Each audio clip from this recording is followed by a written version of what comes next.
Olá! Primeiramente seja bem-vindo ao canal, lembre-se de deixar seu like, e se inscrever clicando no botão inscrever-se, e depois no sininho. Obrigada! De acordo com o médico grego Cláudio Galeno, filósofo e autor de Méthodus Medendi, os sintomas comuns da peste antonina eram diarreia, vômito, sede, garganta inchada, tosse seca, febre intensa e erupções cutâneas vermelhas e pretas. No entanto, ele observou que as fezes eram enegrecidas, parecendo podres, e apresentavam sangramento gastrointestinal.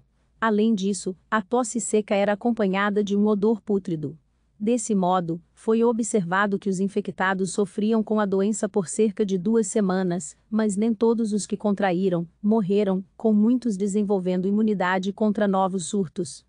A enfermidade, também chamada de peste de Galeno, surgiu na China em 166 d.C. e viajou por meio de navios mercantes com destino a Roma, atingindo com muita força o império de Marco Aurélio Antonino antes de se espalhar pelo Mediterrâneo.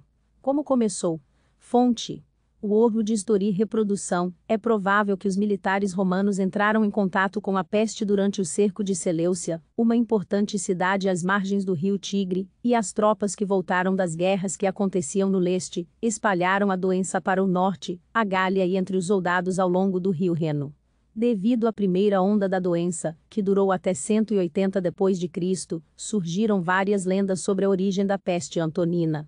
Uma vez que abalou os romanos definitivamente, uma delas sugeria que o general romano Lúcio Vero teria aberto uma tumba em Seleucia durante um saque na cidade, liberando a doença. A epidemia então seria uma punição dos deuses pelos romanos terem violado o juramento divino de não roubar a região. Fonte: Active-News Reprodução. As demais histórias envolvem templos babilônicos com pragas milenares e sacrilégios feitos em santuários de deuses, até atribuindo a culpa aos cristãos. Como é de se esperar, nenhuma delas eram reais.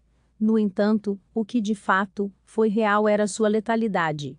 Apesar de muitas discussões envolvendo os efeitos e as consequências da epidemia no Império Romano, na época o historiador Dio Cassius estimou que cerca de 2.000 pessoas morriam por dia em Roma no auge do surto. Como terminou? Fonte: Blog for Arizona Reprodução. Na segunda onda, estima-se que a taxa de mortalidade alcançou mais de 5.000 por dia. Ao todo, foi sugerido que 1/4 de toda a população morreu, representando de 60 a 70 milhões em todo o império. Assim, foi reduzido o número de contribuintes fiscais, soldados nos batalhões, candidatos a cargos públicos e fazendeiros, além de destruir também todo o setor agrícola. Tudo isso aconteceu bem na época em que as despesas aumentaram para manter as forças militares necessárias à segurança do império contra as invasões bárbaras. Em seu livro Escassez de Mão de Obra e a Queda do Império Romano, o pesquisador Arthur R. Boak afirmou que a peste antonina contribuiu para o fim do Império Romano, diferente do que disse o historiador Eduard Gibbon em A História do Declínio e Queda do Império Romano.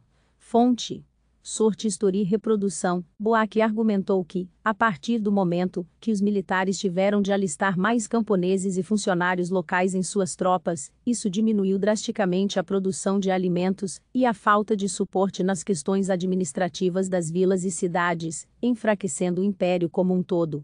A peste acabou só em 190 d.C. e, analisando as descrições de causas e sintomas da doença feitas por Galeno, alguns cientistas modernos chegaram à conclusão de que a peste antonina poderia ser a varíola, que foi responsável pela morte de 300 milhões de pessoas no mundo todo durante o século XX. Você gostou deste vídeo? Então comente na seção de comentários abaixo. Lembre-se de se inscrever no canal, compartilhar e deixar seu like. Muito obrigada. Até logo.